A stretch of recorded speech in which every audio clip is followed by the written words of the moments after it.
प्रिय विद्यार्थियों, गौरी देवी राजकीय महिला महाविद्यालय में बीएससी भाग द्वितीय प्राणी शास्त्र की कक्षा में मैं डॉक्टर वीएन पांडे आपका स्वागत करता हूं। बच्चों, पिछले लेक्चर में आपने रक्त की संरचना के बारे में पढ़ा था। आज हम चर्चा करते हैं कि रक्त का निर्माण कैसे होता है, रक्त बनता कैसे है।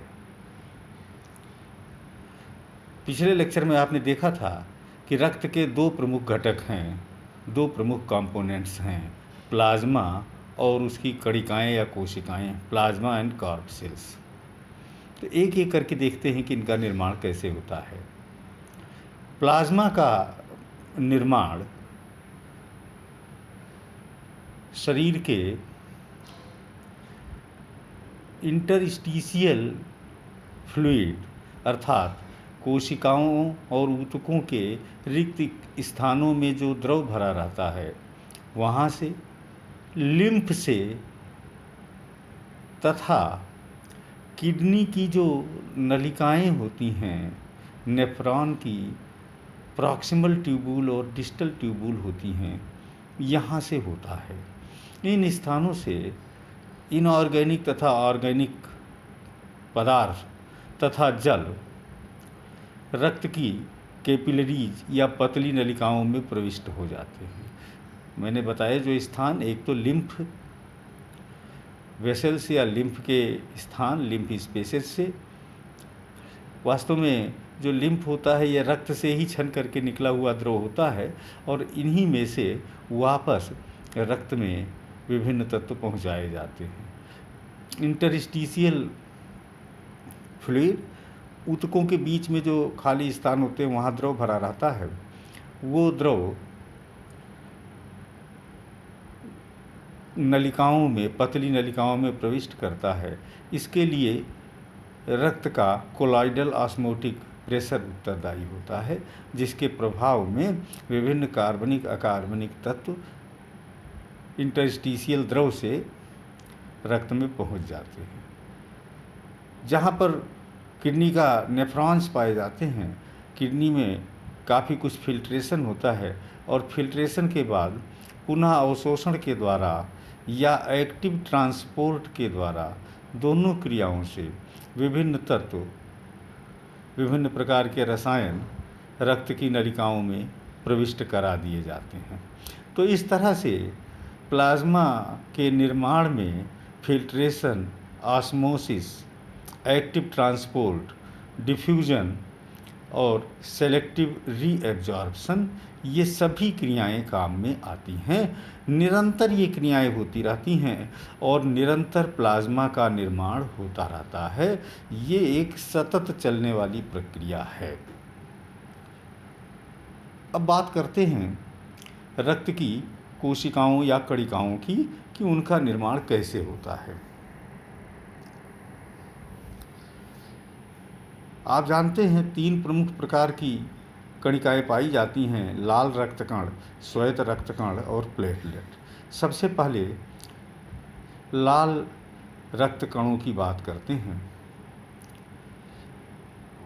रक्तकणों के निर्माण की प्रक्रिया हीमेटोपोइसिस कहलाती है। हीमेटोपोइसिस अर्थात सभी प्रकार के रक्तकणों का निर्माण। ये एक विशेष प्रकार की कोशिका के द्वारा संपन्न होती है, जिसे हीमोब्लास्ट या हीमेटोब्लास्ट नाम की कोशिका कहती है। वास्तव में शरीर के कुछ स्थानों को रेटिकुलर एंडोथीलियल सिस्टम कहा जाता है। बोन मैरो के अंदर ये रेटिकुलो एंडोथीलियल सिस्टम पाया जाता है, लीवर में पाया जाता है, स्प्लीन में पाया जाता है और लिम्फ नोड्स पर पाया जाता है। तो इस तरह से बोन मैरो, लीवर, स्प्लीन और लिम्फ नोड्स पर रेटिकुलो एंडोथीलियल सिस्टम पाया जाता है। कुछ कोशिकाएं जिन्हें रेटिकुलर मदर सेल्स कहते हैं, ये यहाँ पाई जाती हैं। ये स्टेम सेल्स हैं। स्टेम सेल वो कोशिकाएं होती हैं जो प्लूरीपोटेंट कोशिकाएं कहलाती हैं, अर्थात एक कोशिका अनेक प्रकार की कोशिकाओं को जन्म देने में या अनेक प्रकार की कोशिकाओं के रूप में डिफरेंशिएट होने में, विकसित होने में सक्षम होती है। ऐसी कोशिका को स्टेम सेल कहते हैं। तो इन्हीं रेटिकुलर मदर सेल्स के द्वारा ही हीमोब्लास्ट या हीमेटोब्लास्ट नाम की कोशिकाएं बनती हैं, और वही हीमोब्लास्ट या हीमेटोब्लास्ट या हीमोसाइटोब्लास्ट, इनके विभिन्न नाम हैं। तो इन्हीं कोशिकाओं से सभी प्रकार के रक्तकण बनते हैं। तो देखते हैं प्रक्रिया। सबसे पहले लाल रक्त कोशिकाओं के निर्माण की प्रक्रिया, जिसको हम एरिथ्रोपोइसिस कहते हैं, formation of red blood cells, erythropoiesis. तो इसमें सबसे पहले हीमोसाइटोब्लास्ट कोशिका विभाजित होना प्रारंभ करती है, और विभाजित होते हुए ये प्रो एरिथ्रोब्लास्ट नाम की कोशिका में परिवर्तित हो जाती है। प्रो एरिथ्रोब्लास्ट अवस्था को E1 अवस्था कहते हैं, E फॉर एरिथ्रोपोइसिस। तो ये एरिथ्रोपोइसिस की पहली अवस्था हुआ E1, जिसमें प्रो एरिथ्रोब्लास्ट नाम की कोशिकाओं का निर्माण हुआ। अब ये प्रो एरिथ्रोब्लास्ट कोशिकाएं पुनः विभाजित होती हैं, और इनके विभाजनों के परिणाम स्वरूप लार्ज नॉर्मोब्लास्ट नाम की कोशिका बनती है। ये जो लार्ज नॉर्मोब्लास्ट हैं, इनको E2 कहते हैं, अर्थात एरिथ्रोपोइसिस की द्वितीय अवस्था। लार्ज नॉर्मोब्लास्ट जब विभाजित होते हैं, तो इनके विभाजन के परिणाम स्वरूप स्मॉल नॉर्मोब्लास्ट नाम की कोशिकाएं, जिनको E3 अवस्था कहते हैं, उनका निर्माण होता है। E3 के विभाजन के परिणाम स्वरूप इंटरमीडिएट नॉर्मोब्लास्ट अर्थात E4 अवस्था निर्मित होती है। यहाँ तक अनेक प्रकार के विभाजन होते रहते हैं। इसके बाद विभाजन बंद हो जाता है। ये सभी विभाजन माइटोटिक विभाजन थे। इसके बाद माइटोटिक विभाजन बंद हो जाता है, और अब ये जो इंटरमीडिएट नॉर्मोब्लास्ट था, ये E5 अर्थात नॉन डिवाइडिंग नॉर्मोब्लास्ट में परिवर्तित हो जाता है। विभाजन बंद हो जाता है। साथ ही साथ इसी E4 अवस्था में ही जब माइटोटिक विभाजन बंद हो जाता है, उसके बाद E5 अवस्था पहुंचते हुए इसमें से केंद्रक को रिमूव कर दिया जाता है, निकाल दिया जाता है, और अब इस पूरी की पूरी कोशिका में हीमोग्लोबिन फिलअप हो जाता है, भर जाता है। और अब ये नॉन डिवाइडिंग नॉर्मोब्लास्ट आगे परिपक्वन की तरफ बढ़ते हैं, और रेटिकुलोसाइट अर्थात E6 अवस्था में पहुंचते हैं, और ये E6 अवस्था और अधिक परिपक्व हो जाती है। तब ये मैच्योर एरिथ्रोसाइट बनता है, जिसे E7 अवस्था कहते हैं।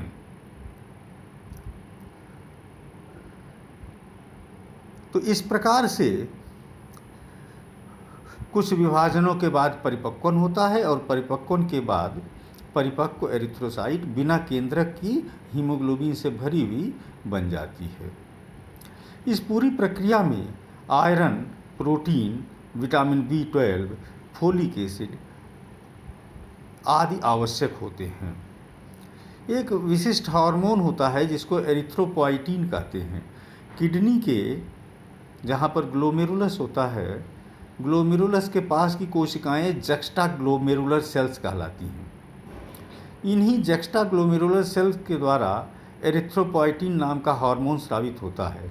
जब उन कोशिकाओं को आभास होता है कि वहाँ पर बहने वाले रक्त में ऑक्सीजन की मात्रा कम है, तो वो एरिथ्रोपोइटीन का स्राव करती हैं, और ये एरिथ्रोपोइटीन एरिथ्रोपोइसिस अर्थात RBC के निर्माण की प्रक्रिया को तेज कर देता है, बढ़ा देता है।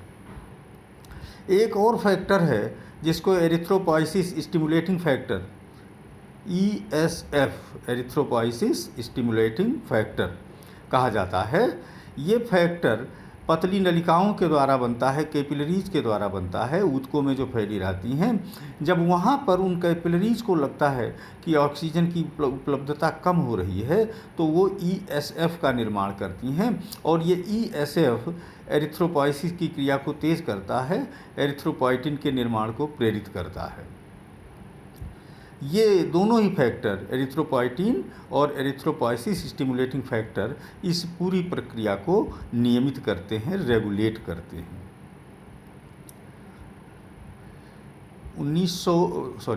2019 का नोबेल पुरस्कार 3 वैज्ञानिकों को, जिनके नाम केलिन, रैडक्लिफ और सेमेंजा हैं, उनको इसी काम के लिए मिला था। उन्होंने एरिथ्रोपोइटिन और एरिथ्रोपोइसिस स्टिमुलेटिंग फैक्टर की भूमिका का अध्ययन किया था, जीन के द्वारा इनका नियंत्रण कैसे होता है इसका अध्ययन किया था, और कैंसर कोशिकाओं में इनका क्या योगदान हो सकता है इसका अध्ययन किया था। इसी के लिए केलिन, रैडक्लिफ और सेमेंजा को 2019 का चिकित्सा का नोबेल पुरस्कार प्राप्त हुआ था। एरिथ्रोपोइसिस अर्थात लाल रक्त कण के निर्माण की जो स्थान है, ये जीवन में परिवर्तित होता है। प्रारंभिक भ्रूणीय अवस्था में ये जो यॉर्क सैक की झिल्ली होती है, मेम्ब्रेन होती है, उस यॉर्क सैक की मेम्ब्रेन से बनते हैं। उसके बाद भ्रूण के आगामी अवस्थाओं में ये भ्रूण के लिवर और स्प्लीन में बनना प्रारंभ हो जाते हैं, RBC। और जब शिशु अवस्था होती है, शिशु अवस्था में शरीर के पूरे कंकाल की मैरों में RBC का निर्माण होता है। लेकिन जब वयस्क अवस्था प्राप्त हो जाती है तब मात्र रिब्स, पसलियाँ, स्टर्नम और जो लंबी हड्डियाँ हैं, लॉन्ग बोन्स, उनके अंदर उपस्थित रेड बोन मैरो में ही इनका निर्माण होता है। तो ये साइट ऑफ एरिथ्रोपोइसिस, RBC के निर्माण के स्थल बदलते रहते हैं जीवन में, भ्रूणीय अवस्था से वयस्क अवस्था तक। तो ये बात हुआ RBC के निर्माण की। अब बात करते हैं WBC के निर्माण की। इसकी प्रक्रिया को ल्यूकोपोइसिस कहते हैं। आप जानते हैं कि WBC कई प्रकार की होती हैं, तो एक एक करके इनके तीनों प्रकारों का अध्ययन करते हैं। सबसे पहले ग्रेनुलर ल्यूकोसाइट के निर्माण की प्रक्रिया। ग्रेनुलर ल्यूकोसाइट आप जानते हैं 3 प्रकार की होती हैं, इयोसिनोफिल, न्यूट्रोफिल और बेसोफिल। इनके अंदर जैसा पिछले लेक्चर में बताया गया था कि दानेदार साइटोप्लाज्म होता है। तो यहाँ भी हीमोसाइटोब्लास्ट ही प्रारंभिक कोशिका है जिससे निर्माण होता है। यही कोशिका RBC में भी थी और यही हीमोसाइटोब्लास्ट ही सभी प्रकार के रक्तकणों के निर्माण का प्रारंभिक बिंदु है। हीमोसाइटोब्लास्ट कोशिकाओं का विभाजन होता है और ये माइलोब्लास्ट नाम की कोशिकाओं को जन्म देते हैं। माइलोब्लास्ट कोशिकाओं में विभाजन के परिणाम स्वरूप प्रोमाइलोसाइट कोशिकाएं बनती हैं और प्रोमाइलोसाइट कोशिकाएं जब विभाजित होती हैं तो ये 3 प्रकार के माइलोसाइट्स का निर्माण करते हैं। एक न्यूट्रोफिल माइलोसाइट, 2 बेसोफिल माइलोसाइट और तीसरा इयोसिनोफिल माइलोसाइट। तो 3 प्रकार की जो ग्रेनुलर कोशिकाएं हैं, ल्यूकोसाइट्स हैं, उनके लिए 3 प्रकार के माइलोसाइट्स बन जाते हैं। अब ये माइलोसाइट्स पुनः विभाजित होते हैं तो ये मेटामाइलोसाइट में परिवर्तित हो जाते हैं और जैसे माइलोसाइट 3 प्रकार के थे, प्रत्येक प्रकार से उसी प्रकार का मेटामाइलोसाइट बनता है और अब 3 प्रकार के मेटामाइलोसाइट बन गए हैं। और ये मेटामाइलोसाइट अब आगे 3 प्रकार की ल्यूकोसाइट्स, न्यूट्रोफिल, इस्नोफिल और बेसोफिल का निर्माण कर देते हैं। तो ये प्रक्रिया है ग्रेनुलर ल्यूकोसाइट के निर्माण की। इनमें केंद्रक अंत तक बना रहता है और विभाजन भी सभी अवस्थाओं तक होता रहता है। दूसरे प्रकार का जो WBC है वो लिम्फोसाइट कहलाता है। इनके निर्माण की प्रक्रिया को लिम्फोसाइटोपोइसिस कहते हैं। यहाँ भी प्रारंभिक कोशिका हीमोसाइटोब्लास्ट कोशिका ही है। हीमोसाइटोब्लास्ट कोशिका विभाजित होकर के लिम्फोब्लास्ट नाम की कोशिका का निर्माण करते हैं। लिम्फोब्लास्ट कोशिकाएं विभाजित होती हैं तो ये प्रोलिम्फोसाइट नाम की कोशिकाएं बनाती हैं, और जब प्रोलिम्फोसाइट कोशिकाओं का विभाजन होता है तो इनसे दो प्रकार की कोशिकाएं बनती हैं। कुछ छोटी कोशिकाएं जिन्हें टी लिम्फोसाइट कहते हैं, और कुछ बड़ी कोशिकाएं जिन्हें बी लिम्फोसाइट कहा जाता है। टी लिम्फोसाइट थाइमस ग्रंथि में पहुंच जाती हैं परिपक्वन के लिए, मैच्योरेशन के लिए, और बी लिम्फोसाइट लिम्फ ग्लैंड्स में पहुंच जाती हैं परिपक्वन के लिए। यहाँ इनका मैच्योरेशन होता है। इसके बाद जब एंटीजन के द्वारा प्रेरित की जाती हैं तो यही बी लिम्फोसाइट कोशिकाएं प्लाज्मा कोशिकाओं में परिवर्तित हो जाती हैं और एंटीबॉडी का निर्माण प्रारंभ कर देती हैं। तीसरी प्रकार की श्वेत रक्त कण मोनोसाइट है। इनकी निर्माण की प्रक्रिया मोनोसाइटोपोइसिस कहलाती है। इस प्रक्रिया में हीमोसाइटोब्लास्ट कोशिका विभाजित होकर के मोनोब्लास्ट नाम की कोशिका का निर्माण करती है, और मोनोब्लास्ट नाम की कोशिकाएं विभाजित होकर के प्रोमोनोसाइट का निर्माण करती हैं। यही प्रोमोनोसाइट परिपक्व होकर के मोनोसाइट नाम की कोशिका बनाती है। इन सभी कोशिकाओं में अंत तक केंद्रक उपस्थित रहता है। तो ये बात हुआ WBC अर्थात ल्यूकोसाइट्स के निर्माण की प्रक्रिया की। और अब बात करते हैं प्लेटलेट के निर्माण की प्रक्रिया की। इनका निर्माण भी हीमोसाइटोब्लास्ट कोशिका से ही होता है। हीमोसाइटोब्लास्ट कोशिकाएं विभाजित होकर के मेगाकैरियोब्लास्ट नाम की कोशिका बनाती हैं। मेगाकैरियोब्लास्ट के विभाजनों के परिणाम स्वरूप मेगाकैरियोसाइट कोशिका बनती है।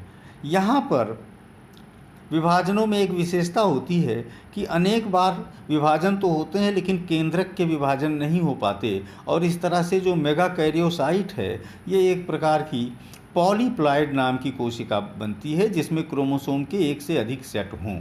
यह काफ़ी बड़े आकार की कोशिका होती है, और इसी मेगाकैरियोसाइट से ही थ्रोम्बोसाइट का निर्माण होता है।